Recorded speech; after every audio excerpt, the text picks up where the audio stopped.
Supreme কোর্টের এদিনের পর্যবেক্ষণ নিয়ে অনেকে অনেক রকম প্রতিক্রিয়া দিচ্ছেন। কেউ বলছেন হতাশ, কেউ বলছেন তাদের মধ্যে অসন্তোষ রয়েছে।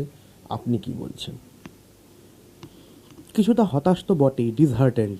অপেক্ষা করেছিলাম সুপ্রিম কোর্টে কোনো একটা পজিটিভ স্টেপ আমরা দেখতে পাবো।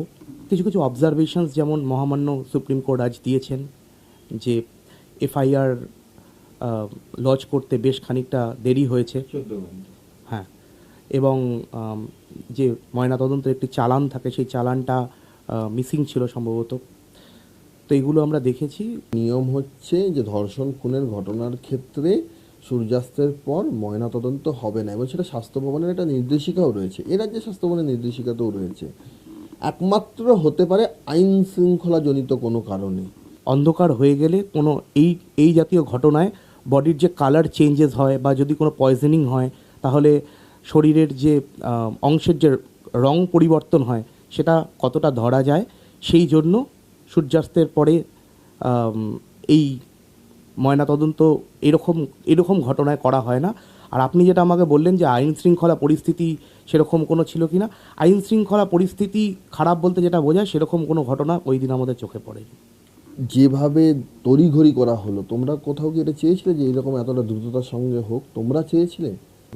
একেবারে যে মনে হয়নি এরকম নয়, মনে হয়েছিল।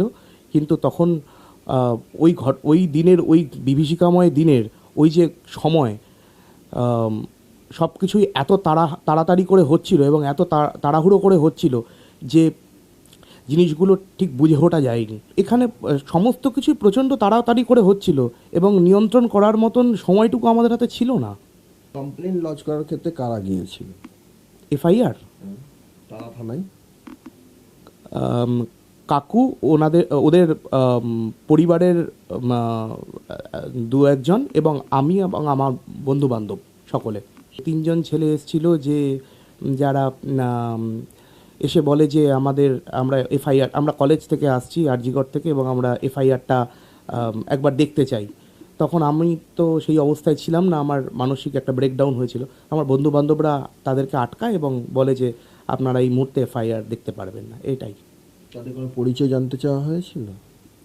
তাদেরকে জিজ্ঞাসা করলে তারা বলে যে আমরা আরজিকর থেকে আমরা এসছি আপনাদের সাহায্য করতে, কিন্তু আমরা বলি যে আমাদের সাহায্যের কোনো দরকার নেই। তারা তখন ওই টালা থানাতেই বসেছিল, দীর্ঘ সময় বসেছিল। এটাও তো একটা অস্বাভাবিক ঘটনা যে একটা মেডিকেল কলেজে তিনজন ছাত্র এসে বলছে আপনাদের এফআইআরটা আমি দেখতে চাই। তেমন তারা দেখতে চাইছিলেন যে এক্স্যাক্ট কি লেখা হয়েছে সেখানে অভিযোগপত্রতে। হ্যাঁ, অস্বাভাবিকতা মনে হয়েছে বলেই তো আমার বন্ধুরা তাদেরকে আটকায় এবং তাদেরকে দেখতে দেয় না। তারা কোনো পরিচয় দেয়নি যে কোন বর্ষের ছাত্র। আরজিকর মেডিকেল কলেজ তো অনেকগুলো স্ট্রিম আছে, অনেকগুলো বিভাগ আছে। জানতে চাওয়ার পরেও তারা কিছু বলেনি? না, সেরকম কিছু বলেননি। উত্তর দেয়নি? না। তারা কতক্ষণ ছিল তারা থানায়?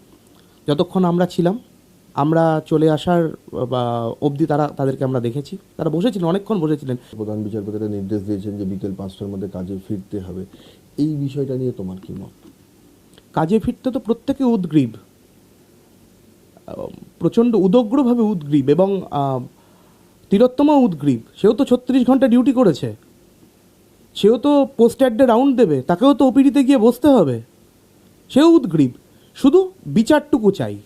বিচারটা পেলে অবশ্যই তিলোত্তমা গিয়েও তো ডিউটিতে জয়েন করবে। Crime scene cordon off, crime scene ঘিরে ফেলা বলতে যা বোঝায়, ছিল কিছু সেরকম কোনো চিহ্ন দেখেছেন? কর্ডন অফ মানে ওই ডু নট এন্টার যেরকম লেখা থাকে স্টিকার, সেরকম আমি কখনো লক্ষ্য করিনি। আমি যখন গেছিলাম তখন লক্ষ্য করিনি। এবং কি প্রচুর মানুষের যাতায়াত চলছিল? তখন আমাদের সময় পুলিশ প্রফেশনালসরা ছিলেন এবং তারা আমাকে নিয়ে যায়। আমি 1 মিনিট মতন ছিলাম, তারপরেই আমি সঙ্গে সঙ্গে আবার আমাকে বাইরে নিয়ে আসে তারা। তদন্তকারী সংস্থা বলছেন যে আমাদের অসুবিধে হচ্ছে কারণ সেমিনার কক্ষ চত্বরটা টাইলস চেঞ্জ করে ফেলা হয়েছে। সন্দেহ তো অবশ্যই জাগবে, তবে এটা যেহেতু তদন্ত প্রক্রিয়ার মধ্যে পড়ে, সুতরাং অবশ্যই নিশ্চয়ই এ ব্যাপারে তদন্তকারী সংস্থা তাদের সংশ্লিষ্ট মতামত জানাবেন। সঞ্জয় করতে পারে, এটা কি তোমার বিশ্বাস হচ্ছে? আননোন, বাইরের লোক একেবারে কোনো হাসপাতালের মধ্যে ঢুকে এই ঘটনা ঘটাবে, এটা ভাবতে খুবই আশ্চর্য লাগছে।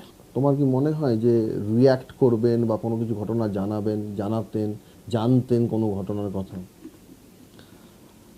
জেনারেলি যদি কিছু জানা থাকতো নিশ্চয়ই সেরকম পার্সোনালিটি ছিল না যে লুকিয়ে রাখবে বা বলবে না।